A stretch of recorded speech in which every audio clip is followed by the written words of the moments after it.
It's the second Sunday of the NFL season, and let's look at what we're watching for today. In the early window, I'm really fascinated by the Cincinnati Bengals and a Jaguars team that we didn't get to see a whole lot of against the Panthers team last week that really just couldn't move the football. So interested to see another week of Brian Thomas and Travis Hunter on the outside for them against the Bengals defense that looked good against a Browns team and an offense that, albeit we don't really think is very good at this point, whereas the Bengals here need to get something going on offense after barely putting out a 150-yard performance last week, I believe.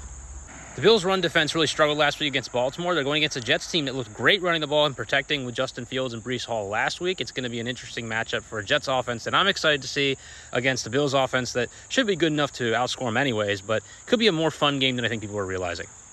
The headlines is Ben Johnson returns to Detroit are going to be flying around, and I'm certain the outcome of this game is going to be much discussed. But both of these offenses kind of looking for more consistency after last week and a big game deciding the direction of both of these franchises going forward this season.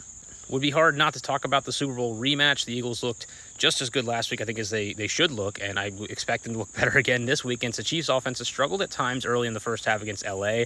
I think it's still trying to find themselves with some of these receiver injuries they have. First home game in Kansas City, crowd could be loud. Should be a fun one. I do think the Eagles are going to have the edge here, but it's the game of the week. And finally, year two quarterbacks coming off of pretty good performances in week one. J.J. McCarthy against Michael Penix on Sunday Night Football. Kind of an under-the-radar matchup. I am looking forward to who rises to the occasion amongst two young players in a primetime situation in a big game early season for both of these teams.